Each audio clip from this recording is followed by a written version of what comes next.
The year is 49 BC. A man is standing at a river in the dark.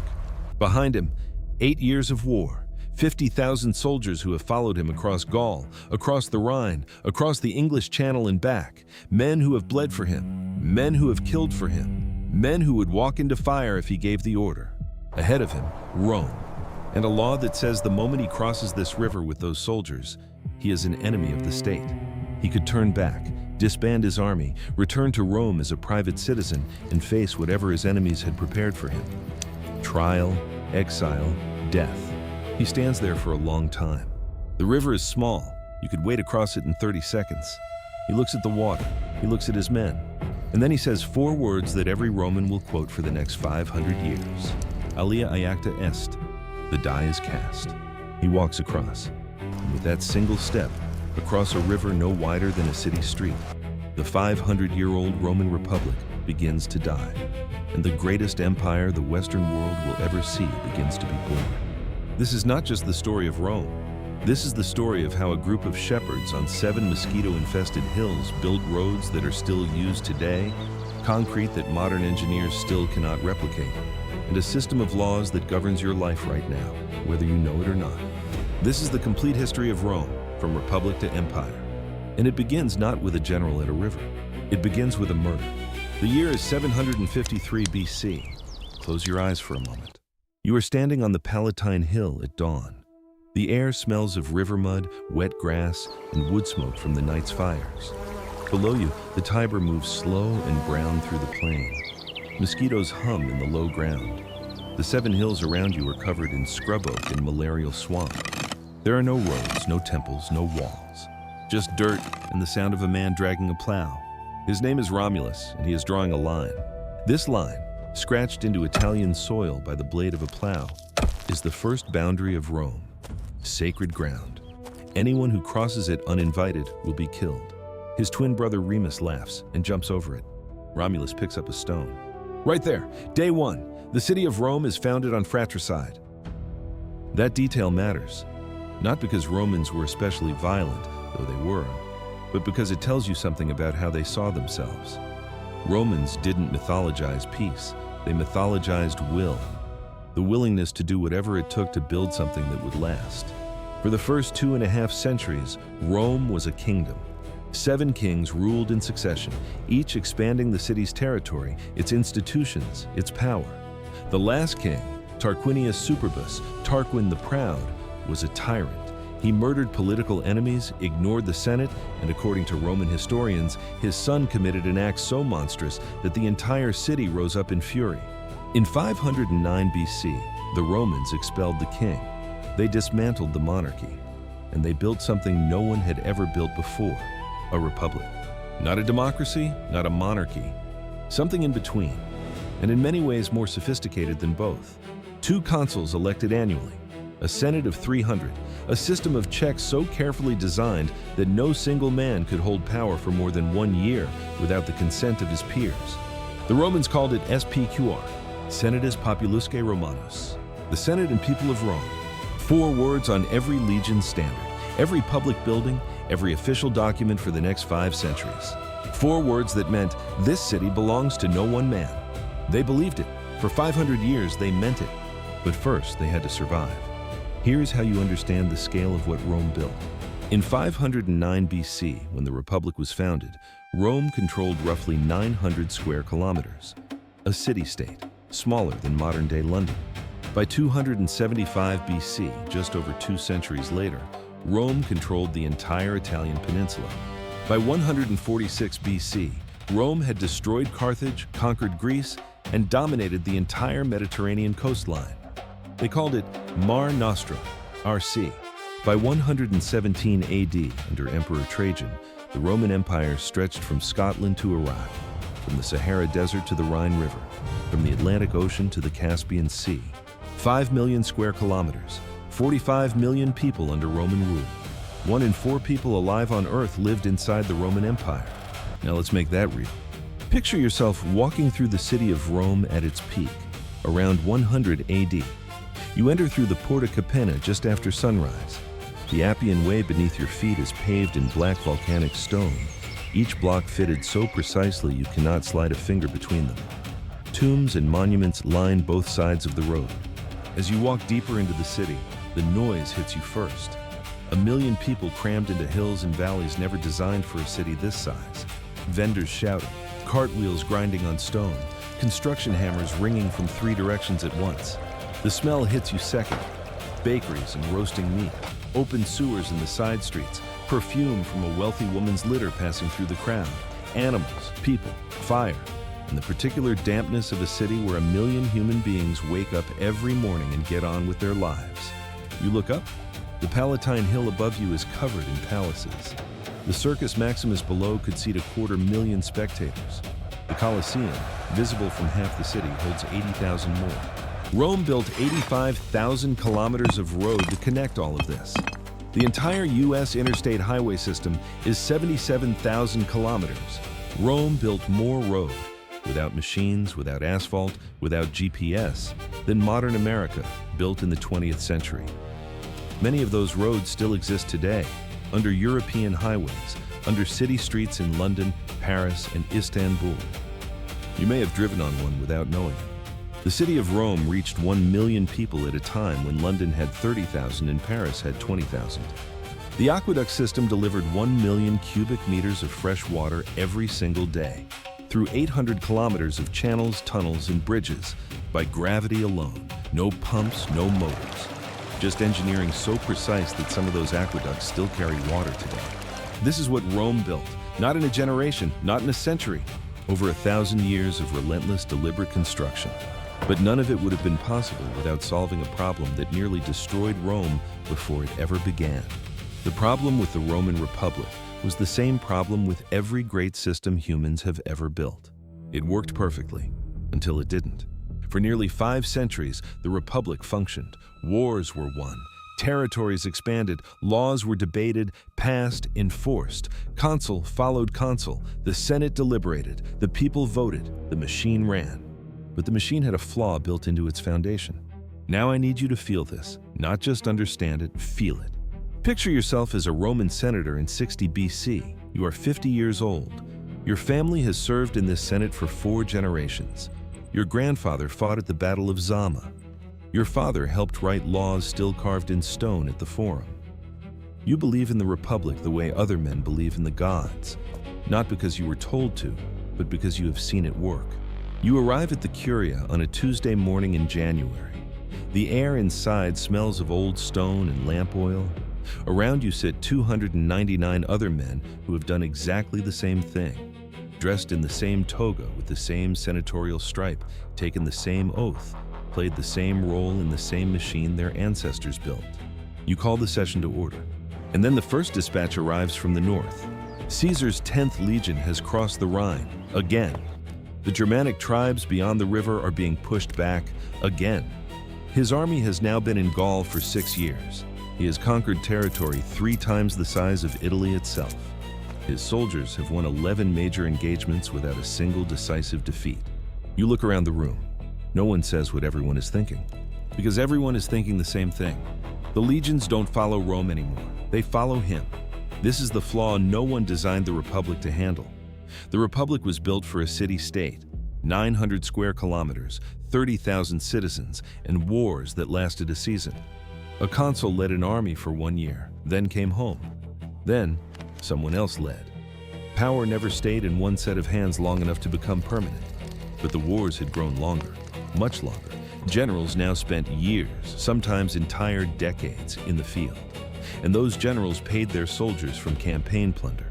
They housed them, fed them, petitioned Rome for the land grants their veterans were owed. They became, in every practical sense, the only patron these men had ever known. The Senate was 800 kilometers south. The general was right here, with 80,000 armed men who owed him everything. You can feel it happening and you cannot stop it. First came Sulla, who marched his own legions into Rome itself, posted his enemies' names in the Forum, and had them murdered in the streets. Then he retired, as if nothing had happened. Then came Pompey, then came Caesar. Conqueror of Gaul, author, politician. The man who reportedly wept when he read about Alexander the Great, because Alexander had conquered the known world by 32. and Caesar was already 32 and had done nothing yet. For a decade, Caesar and Pompey held the Republic together through sheer force of will. Then their alliance shattered. Pompey aligned with the Senate. The Senate ordered Caesar to disband his army and return to Rome as a private citizen. Caesar understood exactly what that meant. A private citizen could be prosecuted. A private citizen could be exiled. A private citizen could be killed. Back to that senator in the Curia, the morning after Caesar crosses. A messenger bursts through the doors. He says one sentence. Caesar has crossed the Rubicon. The room goes silent. And in that silence, every man in the building understands. The system they inherited, the system their grandfathers built, the system that has run this city for 500 years, is finished. Not because Caesar was stronger than Rome. Because Rome's own machine had spent a century building the weapon that would kill it. Alia iacta est. Before we get to what happened after Caesar's crossing, you need to understand who actually built Rome. Not the senators, not the generals, not the emperors whose names history remembers. Two groups of people, two completely different lives, both necessary, both invisible in most history books. The legionaries and the slaves. Put yourself in the caligae, the hobnailed sandals, of a Roman soldier in 100 BC. You are 20 years old. You come from a farm in central Italy. 2 bad harvests in a row. Your father has debts he cannot pay. Your younger brothers are hungry. The army recruiter came through your village last autumn and made you an offer. 60 denarii a year, a share of campaign plunder, and after 25 years of service, a parcel of land. That land is the only inheritance you will ever have to give your children. You signed, but there was another group. Now step out of those caligae. You are not a soldier. You are standing in a limestone quarry in southern Gaul in 52 BC. The cliffs above you reach 40 meters high. Your hands are wrapped in cloth that was white 3 months ago and is now the same gray as the rock. Cracked, calloused, permanently stained. You are Gallic. Your village was burned when you were 17. Your father died in the first Roman assault. Your mother was separated from you at the slave market in Narbo. You have not seen her in 4 years and do not know if she is alive. Your job is to cut stone, every day, all day, under Roman guards, for a city you have never seen and will never see, for an empire that destroyed everything you knew and replaced it with roads and order and the absolute certainty that you are property. One man saw this from the inside and decided he had seen enough. His name was Spartacus, a Thracian, a soldier before he became a slave, a gladiator after that. In 73 BC, he escaped from a gladiatorial school in Capua with 78 other men. They armed themselves with kitchen tools and meat hooks from the school's stores. They ambushed the guards on the road outside and took their weapons. Then they went back for more. Within 2 years, his army had grown to 120,000. He defeated 2 Roman consuls in open battle. He smashed 5 Praetorian forces. He marched the length of Italy from south to north. His men followed him not for pay, not for land, but because he was the first person in years who had treated them as human beings. He almost made it to the Alps, almost led them out of Italy entirely. Rome sent Crassus, the richest man in the world, with 8 full legions. They crucified 6,000 of Spartacus's followers along the Appian Way. 1 cross every 30 meters for 200 kilometers. Rome left them there for months. Not as punishment, the dead were past punishment, as a message, written in bodies on the most traveled road in the empire, for every traveler, every merchant, every slave walking that road to read. We are Rome, this is what we do. At the height of the empire, Rome held between 2 and 3 million slaves. In the city of Rome itself, slaves made up 30 to 40% of the population. 2 in 5 people you passed on a Roman street were owned. These were not criminals. These were Gauls captured when Caesar conquered France. Greeks absorbed when Rome took the Hellenistic kingdoms. Jews enslaved after the destruction of Jerusalem in 70 AD. Entire peoples, entire cultures fed into the Roman machine. Now you carry 60 pounds of equipment every single day. Iron breastplate, curved rectangular shield of laminated wood and leather, 2 javelins, a short stabbing sword, the gladius, a dagger, a pickaxe, a sharpened wooden stake for camp construction, 3 days of rations, a bronze cooking pot. You march 25 to 30 kilometers a day. Rain or heat or snow, it doesn't matter. The column moves at dawn and stops when the centurion says, stop. And at the end of every single day, before you eat, before you sit down, before you even take off the breastplate, you build a camp. Trench 3 meters deep, earthen rampart, wooden palisade, every time, whether you expect attack or not. This is why Roman legions almost never lost their camps. Not because they were lucky, because they built defenses the way other armies ate breakfast. The legionary with his 60-pound pack and his dream of land, the Gallic stonecutter who lost everything at 17, the 78 men who escaped with kitchen tools and almost changed the world. None of their names are on the monuments. All of the monuments are built from their labor. Here's the question historians have argued about for 2,000 years. Rome conquered the known world, absorbed every culture it touched: Greek philosophy, Egyptian religion, Persian art, Celtic metalwork. All of it flowed into Rome and came out as something new. But Rome also destroyed everything it feared. Carthage, Jerusalem, Corinth, cities razed to rubble, populations enslaved or scattered, the soil salted so nothing would grow where the city had stood. And yet, the peoples Rome conquered often became its most loyal citizens. Within 2 or 3 generations, the descendants of conquered Gauls were serving in the Roman Senate. Men born in Spain became Roman emperors. North Africans commanded Roman armies. How do you build an empire that destroys you and makes you want to belong to it? Imagine you are that Gallic stonecutter again. But it is 30 years later. You are a free man. You saved enough to buy your freedom at 50. Your son was born in Narbonensis, the Roman province of southern Gaul. He speaks Latin as naturally as he speaks Gaulish. He has Roman friends. He wears Roman clothes in the market and Gaulish clothes at home. One morning he comes to you and says, "Father, I want to apply for Roman citizenship." And you, who remember the burning village, who remember your mother's face at the slave market, who remember every chisel stroke in that quarry, you tell him, yes. Because here is what Rome understood that no empire before it ever did. Rome was not a place, not a bloodline, not an ethnicity. It was a way of life, a set of behaviors anyone could adopt. Learn Latin, obey Roman law, pay Roman taxes, honor the Roman gods alongside your own. Do those things, and you were Roman. Full stop. No other empire in history offered this. Not Persia, not Greece, not China. Only Rome said, "We don't care where you were born. We care how you live." By 212 AD, Emperor Caracalla extended full Roman citizenship to every free person in the empire, every province, from Britain to Mesopotamia. One law, one identity, one empire. The most radical act of political inclusion the ancient world had ever seen. From an empire built on slavery and conquest.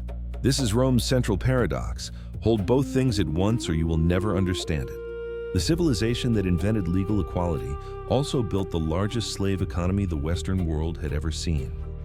The civilization that produced Cicero also produced Caligula. The civilization that offered citizenship to the conquered also crucified the resistors. Greatness and horror in the same hands at the same time. Neither cancels the other out. Now let's talk about what this empire actually built. Stand at the Pont du Gard in southern France. Today, if you can get there, a Roman aqueduct bridge built in 19 BC. 3 tiers of arches stacked 60 meters high, 6 million tons of stone, not a single drop of mortar holding any of it together. Pure interlocking weight and geometry. It carried 200 million liters of water per day to the city of Nimes for 500 years without a single maintenance crew. Run your hand along the stone. Feel the individual blocks, each one weighing 6 tons, shaped by iron chisels, fitted by men who knew their work had to be perfect because there would be no fixing it afterward. The grooves and channels are still sharp after 2,000 years. The arches have not shifted by a millimeter. The Romans didn't invent the arch, but they perfected it. A true arch distributes weight outward and downward simultaneously. The load travels through the stone itself and into the ground. Build it right, and gravity becomes your mortar. Walk into the Pantheon in Rome on any morning. Pass through the original bronze doors, still the ones installed in 125 AD. Step onto the marble floor. Look up. Above you is a dome 43 meters in diameter. At its crown, the oculus, 9 meters wide, open to the sky. When it rains, the rain falls through and drains through the floor. This dome is still, after 2,000 years, the largest unreinforced concrete dome on Earth. Modern engineers have confirmed if it were built today using today's concrete, it would begin cracking within decades. The Roman version has not cracked in 2,000 years. Roman concrete, opus cementitium, was made from volcanic ash called pozzolana, mixed with seawater and lime. When seawater infiltrated the mixture, it triggered a chemical reaction with the volcanic crystals. The result was stronger, more flexible, and more durable than anything before or since. And here's the detail that still baffles material scientists. Roman concrete grows stronger over time. The reaction never fully stops. 2,000 years later, it is still happening, still hardening. We have analyzed it, identified its components, attempted to replicate it in laboratories. We still cannot make it behave the same way. Then there are the roads. Not paving stones on dirt, an engineered system 4 to 5 layers deep, foundation stones at the bottom, gravel and broken brick and mortar above, smaller packed stones above that. And on the surface, enormous flat paving stones fitted so precisely that no gaps exist. Curves built in to channel rainwater to stone-bordered drainage ditches on either side. The Romans built 85,000 kilometers of this system, without GPS, without satellite survey, without anything more sophisticated than a groma, a crossed set of plumb lines on a pole. 2 men with plumb lines, 1 surveyor. Straight lines across mountain ranges, deserts, river valleys, roads built by different legions in different centuries in different provinces, when connected, aligned to within meters of each other. That is not luck.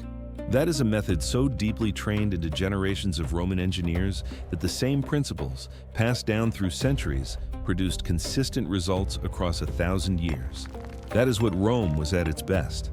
Not a collection of brilliant individuals, but a machine for converting human effort into permanent, scalable civilization.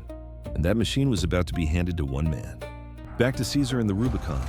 The civil war lasted 4 years. Caesar against Pompey, Caesar against the Senate, Caesar against every Roman who still believed the Republic was worth dying for. Pompey died in Egypt, betrayed by the boy king he had come to for help. His head arrived at Caesar's camp in a basket. A man who had shared power with Caesar for a decade, who had been married to Caesar's daughter, reduced to this. Caesar turned away from the basket. His eyes were wet. Not grief for an enemy, rage that a man of Pompey's greatness had ended on a foreign beach at the hands of a frightened child. It was not the death Pompey deserved. Caesar won. He became dictator. Not the temporary 6-month measure. He made himself dictator perpetuo, for life. The senators understood what this meant. The system their ancestors built 500 years ago. Annual elections, distributed power, no man permanently above the law, was finished. On the Ides of March 44 BC, 23 senators surrounded Julius Caesar in the theater of Pompey. The theater smells of cold marble and lamp oil. Outside, Rome is going about its morning. Vendors calling, wheels grinding on stone, the ordinary noise of a city that does not yet know what is about to happen inside these walls. Inside, there is silence. Caesar sees them approaching. He understands immediately. He does not run. He wraps his toga around him with his left hand. He does not want to fall with his clothes in disarray. Each senator stabs him, 23 wounds. The marble floor beneath him is cold. The voices outside, vendors, children, cartwheels, continue without pause. The city does not know yet. It won't know for another hour. Caesar fell at the base of Pompey's statue, his toga pulled over his face. Even dying, the Romans noted, he maintained his dignity. The senators believed they had saved the Republic, killed the tyrant, restored the old order. They had killed the man. They had not undone the decades of expansion that made powerful generals inevitable. They had not changed a single structural feature of the machine that had produced Caesar.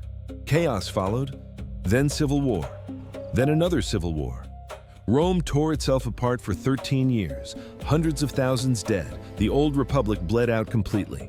And from the wreckage emerged a young man almost no one had fully reckoned with. Gaius Octavius, Caesar's adopted son, 19 years old when Caesar died. Slight in build, often ill. Not a natural soldier, not a born orator. Cicero called him the boy and thought he could be easily managed. And yet, within 13 years, this boy had outmaneuvered every man who underestimated him. Defeated Mark Antony and Cleopatra at the Battle of Actium.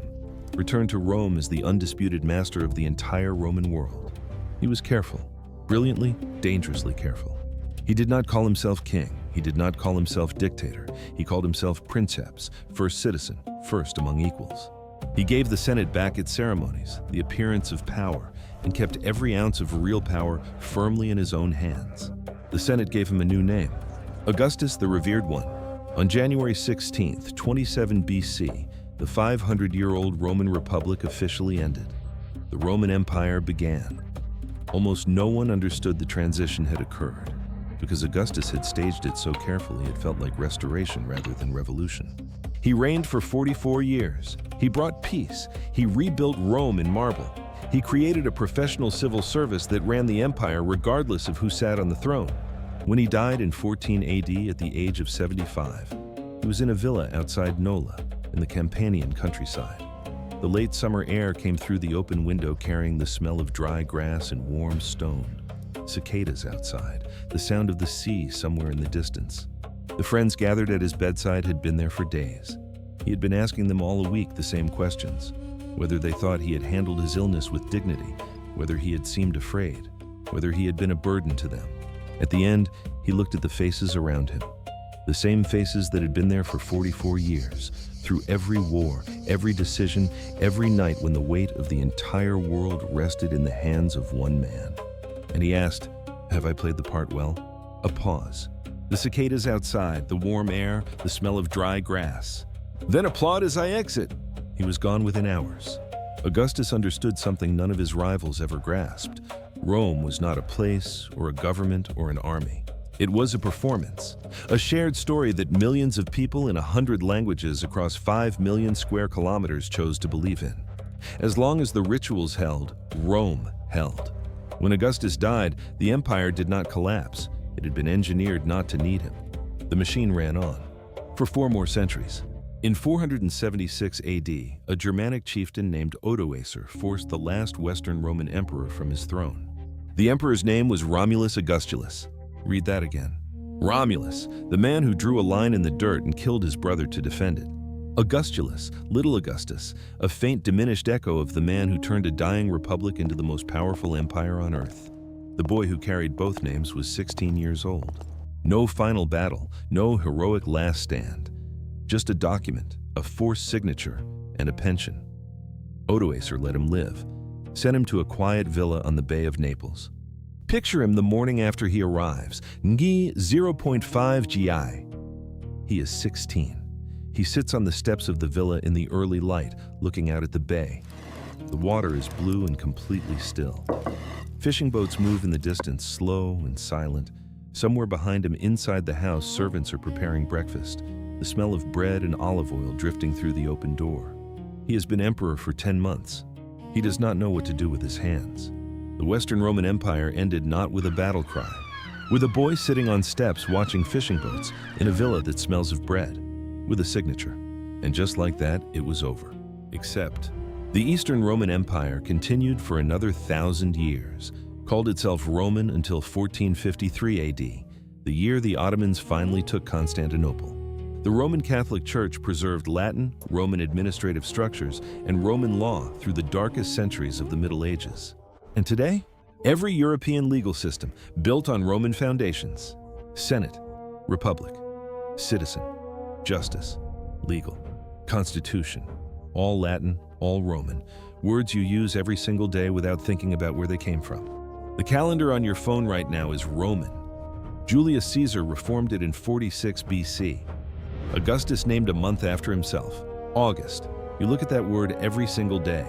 Washington, D.C. was deliberately designed to look Roman because the founders of America believed Rome's republic was the model worth building on. The Senate, the separation of powers, the principle that no man stands permanently above the law, all of it, Roman ideas, made new again in a country that didn't exist yet when Romulus Augustulus signed his name.